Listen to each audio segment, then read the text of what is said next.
और स्टार्ट करने वाला अपना टर्म 2 का जो डायरेक्टिंग चैप्टर है, जो एग्जाम के रिलेटेड पॉइंट ऑफ व्यू से थोड़ा सा इंपॉर्टेंट है, तो चीज़ को देखेंगे और एग्जाम में क्या क्या आ सकता हो, तो कहीं ना कहीं उस चीज़ को जज करेंगे और उस चीज़ को पढ़ाएंगे ताकि आपको समझ में आ सके। ठीक है, तो स्टार्ट करते हैं अपना आज पहला कि डायरेक्टिंग क्या है।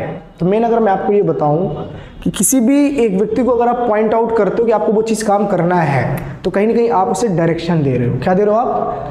तो ये चीज़ कंपनी पे लागू तब होती है जब कोई भी मैनेजर या कोई भी सुपीरियर अपने एम्प्लॉय को कोई भी काम करने के लिए डायरेक्शन देता है, तो वहाँ पे वो एक डायरेक्टिंग का काम होता है। जैसे मान लो किसी मैनेजर ने ये बोला एम्प्लॉय से कि आपको इस महीने इतने यूनिट का प्रोडक्शन करना है, तो कहीं ना कहीं वो अपने एम्प्लॉय को ये बताना चाह रहा है कि आपको ये चीज़ करना है, तो उनको डायरेक्शन देगा। तो केवल ये डायरेक्शन देना अच्छा नहीं होगा, बस आप ये कह दो कि टारगेट अचीव करना है, तो वो डायरेक्शन नहीं है। उस टारगेट तक पहुंचाने के लिए जितनी भी ज़रूरत चीज़ें इंफॉर्मेशन है, वो सारा कुछ अगर उसे आप प्रोवाइड करते हो, तो वो जाके कहीं ना कहीं एक बेस्ट डायरेक्शन बना जाता है। और सबसे बड़ी बात ये है कि डायरेक्शन वन वे होना चाहिए। 10 एम्प्लॉई हैं तो 10 एम्प्लॉई का पूरा ओरिजिन जो है सिर्फ एक टारगेट की ओर होना चाहिए। 10 एम्प्लॉई के 10 डायरेक्शन में होने चाहिए। सारे एम्प्लॉई का डायरेक्शन क्या होना चाहिए? वन वे होना चाहिए।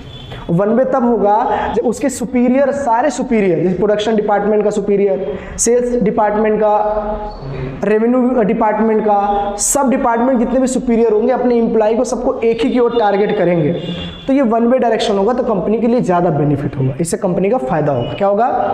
फिर एक सबसे बड़ी बात यह है यहाँ पे देखने की कि जो डायरेक्शन है,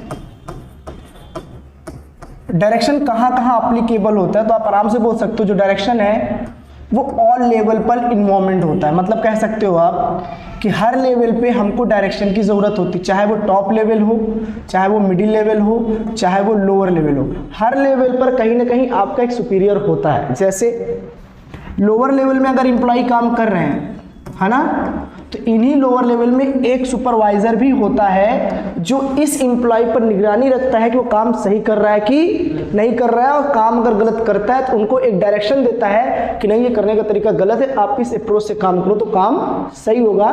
तो हर एक लेवल पे कहीं ना कहीं आपके सुपीरियर होते हैं। क्या होते हैं? वो आपको क्या प्रोवाइड करेंगे? डायरेक्शन। तो सबसे पहले इंपॉर्टेंट बात कि डायरेक्शन हर एक लेवल के लिए इंपॉर्टेंट होता है। और दूसरी बात यहाँ पे ये कि जो डायरेक्शन है वो हमेशा परवेसिव अप्रोच होना चाहिए। क्या होना चाहिए? परवेसिव बोल सकते हो या तो यूनिवर्सल। छोटा धंधा हो, बड़ा हो, स्मॉल इंडस्ट्रीज हो, लार्ज हो, मैक्रो, किसी भी प्रकार की इंडस्ट्रीज क्यों ना हो, हर एक इंडस्ट्री में हमें डायरेक्शन की ज़रूरत होती है अपने सुपीरियर से। कंपनी में ऐसे बहुत से डायनेमिक चेंजेस आएंगे जो एम्प्लॉय को नहीं पता होंगे, नहीं कभी वो फेस आउट किए होंगे। तो एम्प्लॉय हो सकता है डर जाए काम करने के लिए, भाई ये नई नई मशीनरी आई, मुझे नहीं पता कैसे यूज़ करना है, मैं नहीं कर पाऊंगा, कहीं करूंगा तो ऐसा ना प्रोडक्शन गंदा हो जाए। तो उस तरीके में क्या करना चाहिए ना, जो हमारे सुपीरियर होते हैं, मैनेजर हो गए, हमारे सुपरवाइजर कोई भी होंगे, तो अपने एम्प्लॉय को कहीं ना कहीं उस काम को करने के तरीके को बताएंगे ताकि उनको एक डायरेक्शन प्रोवाइड करें, वो काम को कर सके। समझ में आ गया?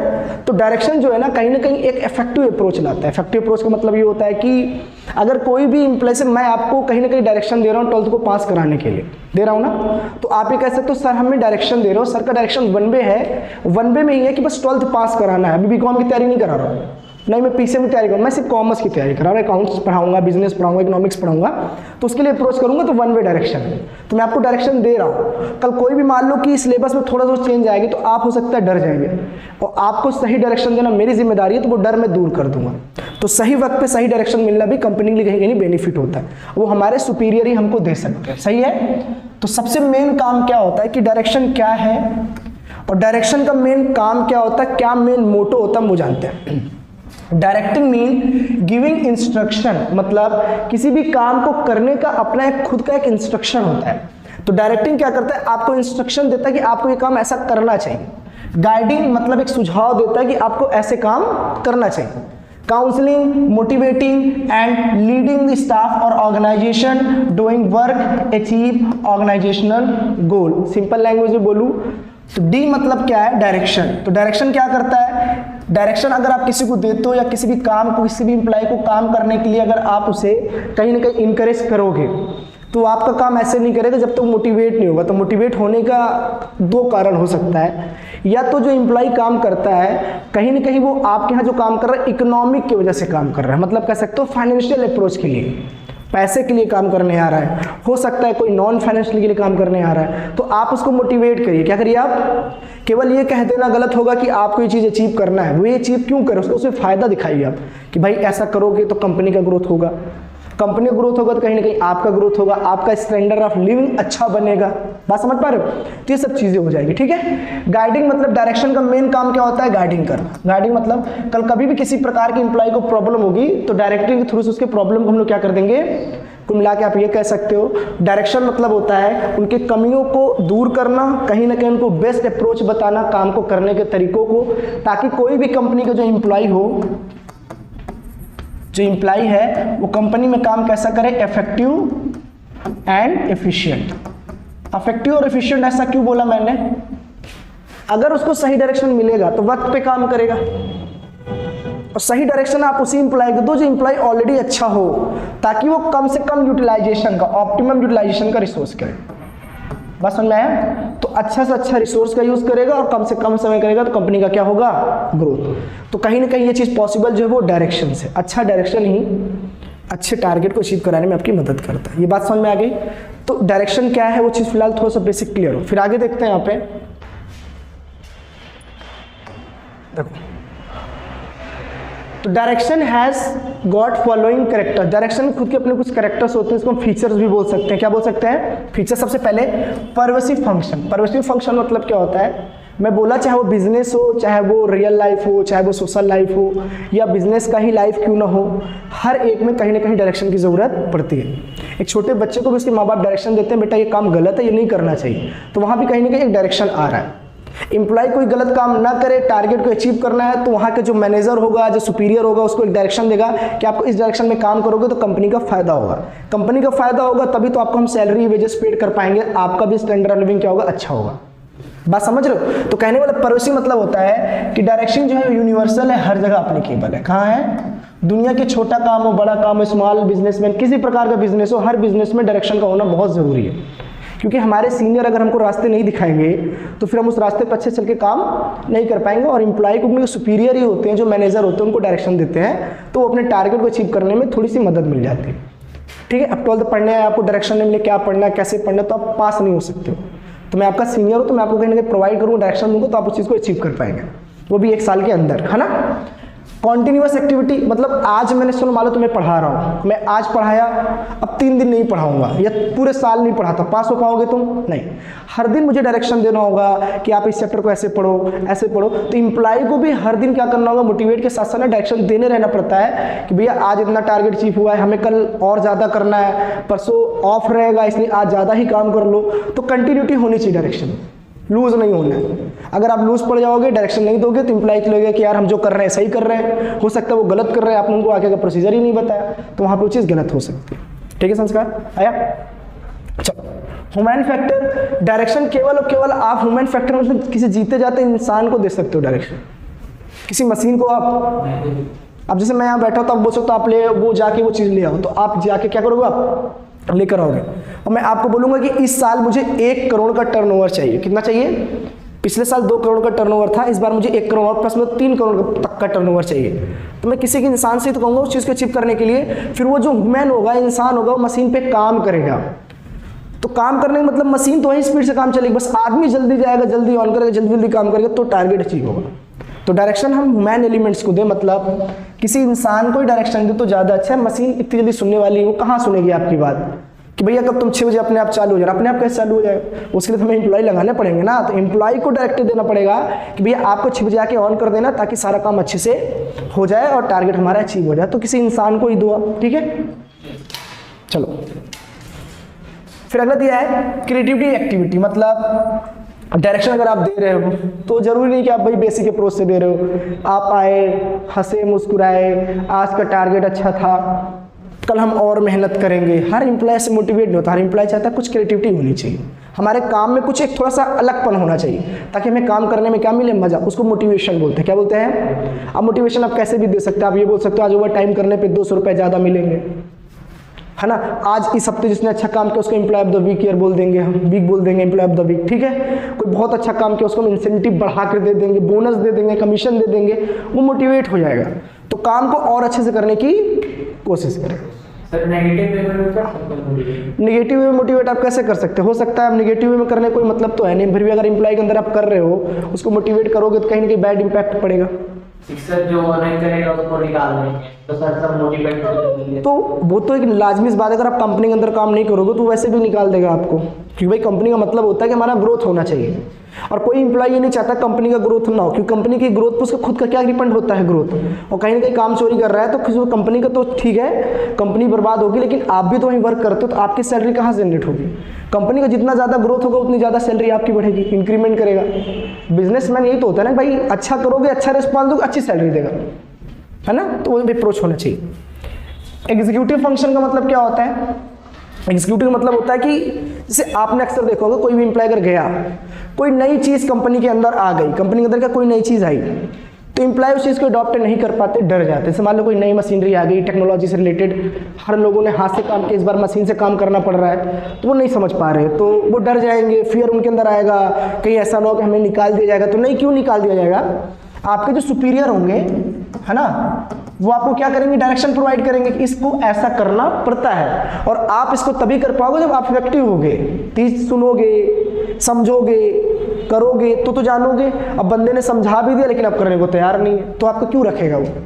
तो कोई भी सुपीरियर और सीनियर हमारा इसीलिए होता है, आपको ट्रेनिंग देता है। वो क्या देता है? कंपनी के अंदर कोई भी नई मशीन आएगी तो ऐसा नहीं कि चलो चलाओ, किसी को नहीं आता, वो सिखाएगा, ट्रेनिंग देगा, प्रॉपर नॉलेज देगा, फिर आपको एक डायरेक्शन देगा, अब करो, तो उसी हिसाब से आप काम करोगे।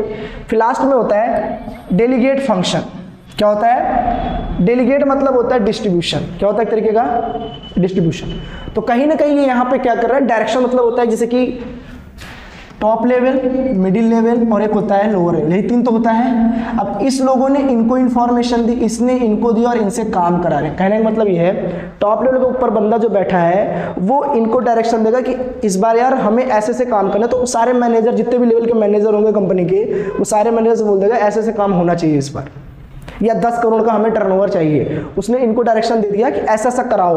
तो अब मिडिल लेवल लोग क्या करेंगे ना, लोअर लेवल के एम्प्लॉय से बात करेंगे, उनको काम करने के लिए मोटिवेट करेंगे।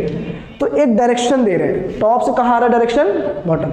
बॉटम से टॉप नहीं जाता है, मतलब ऊपर से नीचे क्यों डायरेक्शन आता है, नीचे से ऊपर तक डायरेक्शन नहीं जाता है, मालिक ही डायरेक्शन करता है।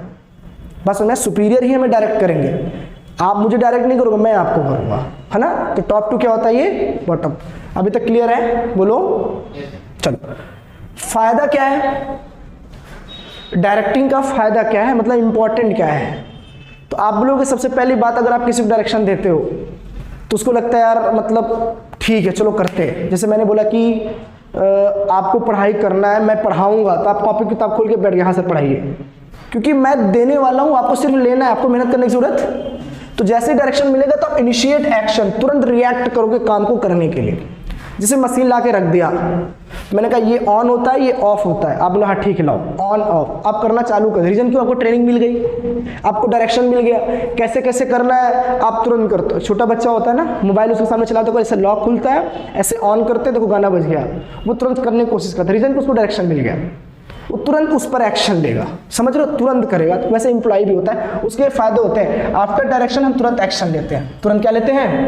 एक्शन। अरे डायरेक्टर ही बोलता है एक्शन, हीरो लड़ना चालू हो जाते हैं, तो डायरेक्ट करता है, तभी तो चालू होंगे, उसके पहले नहीं होंगे। इंटीग्रेट एम्प्लॉयज एफर्ट, सारे एम्प्लॉयज का जो एफर्ट है वो एक डायरेक्शन में होना चाहिए, उसको बोलते हैं वन वे। क्या बोलते हैं? One way. ऐसा नहीं कि कुछ एम्प्लॉय इधर काम कर रहे हैं, कुछ एम्प्लॉय उधर काम कर रहे हैं, हमें 10 करोड़ का टर्नओवर चाहिए, हर एम्प्लॉय का सुपीरियर आके अलग अलग वादे कर रहा है, अलग अलग बातें कर रहा है, तो सबका अपना काम करने का तरीका क्या हो जाएगा? अलग, तो काम नहीं हो पाएगा। तो एक डायरेक्शन में काम होना, ये इंटीग्रेट मतलब तो एक साथ एफर्ट लगाओ। क्या लगाओ? अब ये नहीं परचेज डिपार्टमेंट सामान खरीद रहा है, प्रोडक्शन डिपार्टमेंट बना रहा है, लेकिन वो खरीद चावल रहा है, ये बना गेहूं का कोई प्रोडक्ट रहा है, पॉसिबल ही नहीं है। कोऑर्डिनेशन होना चाहिए। क्या होना चाहिए? कोऑर्डिनेशन। मीन्स ऑफ मोटिवेशन, आप डायरेक्ट कर रहे हो, डायरेक्टिव मतलब डायरेक्शन प्रोवाइड तो कर रहे हो, लेकिन उसके पीछे मकसद ये होना चाहिए कि आप तानाशाही हो, ऐसा नहीं। हर एक डायरेक्शन के पीछे कहीं ना कहीं मोटिवेशन होना चाहिए। क्या होना चाहिए? मैंने बोला ना, एम्प्लॉयज का मोटिवेशन दो तरीके से मिलता है। कुछ एम्प्लॉय ऐसे होते हैं जिस पैसे से मोटिवेशन मिलता है, और एक वैसे होते हैं जिनको सेल्फ स्टीम चाहिए, मतलब इज्जत मान सम्मान प्रतिष्ठा चाहिए। कंपनी के अंदर कोई एम्प्लॉय होता है, उसको पैसा 200 रुपये ज़्यादा दे दो, अगले दिन वो एकदम सुबह पहुंच जाएगा, काम करना है। कुछ एम्प्लॉय ऐसे होंगे जिनको आपने केवल बस तालियां बजवा दिया, वो ऑन द टाइम दूसरे दिन पहुंचे, एफर्ट लगा रहे हैं। तो कई तरीके के एम्प्लॉय होते हैं। तो डायरेक्शन के साथ साथ उनको मोटिवेट भी करिए। आप क्या करिए, आप अपने एम्प्लॉय से बात करिए, अपने सबॉर्डिनेट से बात करिए, उनको समझिए, उनको फील करिए, तो कंपनी के लिए बहुत अच्छा काम करेगा। ठीक है, हाँ अप्रिशिएशन, ठीक, वही वाला बेस्ट है। आगे बढ़े। फैसिलिटेट्स चेंज, मतलब कंपनी के अंदर किसी भी प्रकार की चेंजेस अगर आ जाती है तो विद हेल्प ऑफ डायरेक्शन हम सबॉर्डिनेट्स के प्रॉब्लम को खत्म कर सकते हैं। नहीं सुन में, अब एम्प्लॉय अगर मैनेजर से कोऑर्डिनेट करके चलता है, कल एम्प्लॉय किसी प्रकार की प्रॉब्लम होगी तो कहीं ना कहीं वो अपने मैनेजर से क्या कर सकता है, पूछ सकता है बिना डर के कि सर मुझे यहाँ प्रॉब्लम हो रही है, इसको सॉल्व आउट कर दो। तो अगर वो मैनेजर अच्छा है, सुपीरियर अच्छा है, तो डायरेक्शन उसको देगा। तो कहीं ना कहीं डायरेक्शन के फायदे होते हैं। बात समझ रहे हो। अगर मान लो उसको नहीं दिया तो कभी किसी एम्प्लॉय को दिया होगा तो एम्प्लॉय टू एम्प्लॉय की क्या कर सकता है, मदद कर सकता है। बात समझ में आ गई। फिर आगे देखते हैं stability and balance in the organization. अगर डायरेक्शन वन वे है, सब लोग कोऑर्डिनेट करके चलेंगे, तो कंपनी के अंदर का इन्वायरमेंट काफ़ी अच्छा होगा, डिस्कॉर्ड नहीं होगा, लड़ाई झगड़े नहीं होंगे, एक स्टेबिलिटी बनी होगी और सब एक डायरेक्शन में क्या कर रहे होंगे, काम कर रहे होंगे, तो प्रॉब्लम भी नहीं होगी। अब आधा ऑर्गेनाइजेशन कुछ और कर रहा है, आधा ऑर्गेनाइजेशन कुछ और कर रहा है, अब इसको भी वही चीज़ जरूरत है जो इसको, तो लड़ाई झगड़े तो होंगे ही, काम रुक जाएगा, इफेक्टिव वर्क नहीं होगा, एफिशिएंट नहीं होगा, कहीं ना कहीं कंपनी फ्लॉप हो जाएगी। तो पूरे कंपनी को एक साथ मिलकर एक वन वे में काम करेंगे तो वहाँ का इन्वायरमेंट अच्छा होगा। क्या होगा, वहाँ का इन्वायरमेंट अच्छा होगा। फिर अगला देखते हैं डायरेक्शन देने के मतलब प्रिंसिपल्स ऑफ इफेक्टिव डायरेक्शन। अच्छा डायरेक्शन देने के क्या क्या मतलब मोटो होते हैं, क्या क्या सिद्धांत, क्या क्या प्रिंसिपल्स होते हैं, मैं वो देखना। पहला, हार्मनी ऑफ ऑब्जेक्टिव। किसी भी काम को करने के लिए एक सादृश्यता होनी चाहिए, मतलब लड़ाई झगड़े नहीं, प्यार से सारे काम हो जाएंगे। जब डायरेक्शन मिलेगा तो सारी कमियां आपकी दूर हो जाएंगी, तो आपको प्रॉब्लम नहीं होगा। प्रॉब्लम नहीं होगा तो फिर वहां पे कहीं ना कहीं कोई रिएक्ट भी नहीं करेगा, लड़ाई झगड़ा कंपनी हो, कंपनी का इन्वायरमेंट अच्छा बना रहेगा। ठीक है। यूनिटी ऑफ कमांड जानते हो, जिसे मैं आपको दे रहा हूं, इसे क्या बोलते हैं, यूनिटी ऑफ कमांड। तो इन कंपनी के जितने भी मैनेजर होंगे, जितने भी सीनियर होंगे, सुपीरियर होंगे, सबका कमांड एक होना चाहिए। ऐसा नहीं कि मैं कुछ और कमांड दे रहा हूँ और अगला बंदा आया कुछ वो और कमांड दे रहा है, एम्प्लॉय कंफ्यूज हो जाएगा, काम कर ही नहीं पाएगा। बोले यार अभी तो ये बोले कि ये काम कर रहा है, अब वो बोल रहा है ये काम करना है, अब हम क्या करें, हमको समझ में नहीं आ रहा है, हमें सुनना दोनों का है। तो कंफ्यूज ना करें, एक ही कमांड मिले तो ज़्यादा अच्छा है। और दूसरी चीज़ यूनिटी ऑफ डायरेक्शन, और सबका काम करने का तरीका भी एक ही होना चाहिए, एक वे में काम होना चाहिए, तो कंपनी का फायदा, नहीं तो क्या है उसका नुकसान। अगला, डायरेक्ट सुपरविजन मतलब होता है कि इम्प्लॉय, बोला था ना कोई भी इम्प्लॉय काम करता है उसके ऊपर का एक सुपरवाइजर होता है ना, बोले हिंदी में बोलते हैं ठेकेदार। एम्प्लॉय के ऊपर एक ठेकेदार होता है, कॉन्ट्रैक्टर होता है, जो सुपरवाइज करता है कि एम्प्लॉय कहीं गलत काम तो नहीं कर रहा है, उनको डायरेक्शन देता रहता है। क्या देता रहता है, तो डायरेक्ट सुपरवाइज, एम्प्लॉय को हमेशा सुपरवाइज करते रहो कि कहीं आपसे कमियां हो रही, गलतियां हो रही, इसको हम सुधारेंगे ताकि कंपनी का हमारा क्या हो सके, फायदा हो सके। क्या हो सके, फायदा। फिर आगे लिखा है डेमोक्रेटिक मैनेजमेंट। मान लो कभी कभी क्या होता है कि हमारा सुपीरियर एम्प्लॉय को बात बोल देता है और फिर दूसरे एम्प्लॉय को फिर वही बात की जरूरत पड़ती है, तो फिर मैनेजर से नहीं पूछता, एम्प्लॉय आपस में सारी बात क्या कर लेते हैं, कंफर्म कर लेते हैं। उसी को हम लोग बोलते हैं डेमोक्रेटिक मैनेजमेंट। मतलब मैं सुपीरियर हूँ तो जरूरी नहीं कि हर बार मेरे से ही पूछने आओ, अगर मैंने कोई बात बता दी है और आप आपस में ही समझ सकते हो तो अच्छी बात है, वो भी वही डायरेक्शन देगा जो मैंने दिया है। अक्सर बहुत चीज़ें होता है कि लेबर कोई भी एम्प्लॉय होता है वो आपस एम्प्लॉय में ही आपस में बातचीत करके उस काम को खत्म कर लेते हैं। ठीक है, उसको बोलते हैं डेमोक्रेटिक मैनेजमेंट। इफेक्टिव कम्युनिकेशन मतलब क्या होता है, डायरेक्शन देते वक्त भैया कम्युनिकेशन बहुत अच्छा होना चाहिए। आप बोल तो रहे हो लेकिन आप सुनना ही नहीं चाह रहे हो, तब भी आप इफेक्टिव वर्कर नहीं कहलाओगे, नहीं काम आपका अच्छा हो पाएगा। रीजन क्यों, जब समझा रहे थे तो आप सुन नहीं रहे थे, तो उसको हम लोग बोल सकते हैं इफेक्टिव कम्युनिकेशन। अभी कम्युनिकेशन के पार्ट पढ़ेंगे हम लोग, फॉर्मल कम्युनिकेशन और एक होगा इनफॉर्मल कम्युनिकेशन। जब भी आगे हम लोग पढ़ेंगे, अभी आगे काम आएगा एलिमेंट ऑफ उस पे। जब ये चीज़ें हो जाती है तो फिर डायरेक्शन को आप फॉलो करो। जब फॉलो करोगे तो जाहिर सी बात है कि आपका बिजनेस ऊपर की ओर जाएगा, आपका खुद का स्टैंडर्ड क्या होगा, बढ़ेगा, और आप अच्छे एम्प्लॉय कब कहलाएंगे, जब आप इफेक्टिव और एफिशिएंट दोनों होंगे। दोनों में से कोई एक होगा उसको कोई मतलब नहीं है। ठीक है, तो कल का जो हमारा टॉपिक रहेगा हमारा ये रहेगा एलिमेंट्स ऑफ डायरेक्टिंग जो 4 होते हैं, सुपरवाइजर है ना, सुपरविजन है, मोटिवेशनल लीडरशिप और एक कम्युनिकेशन। ये 4 टॉपिक कल हम पढ़ेंगे। ऐसे बहुत सी चीज़ें बैरियर्स वगैरह है कम्युनिकेशन जो इंपॉर्टेंट है एग्जाम से रिलेटेड, वो चीज़ हम कवर करेंगे। ठीक है, अभी तक ये समझ में आया सारा कुछ? चलो कल मिलते हैं, बाय।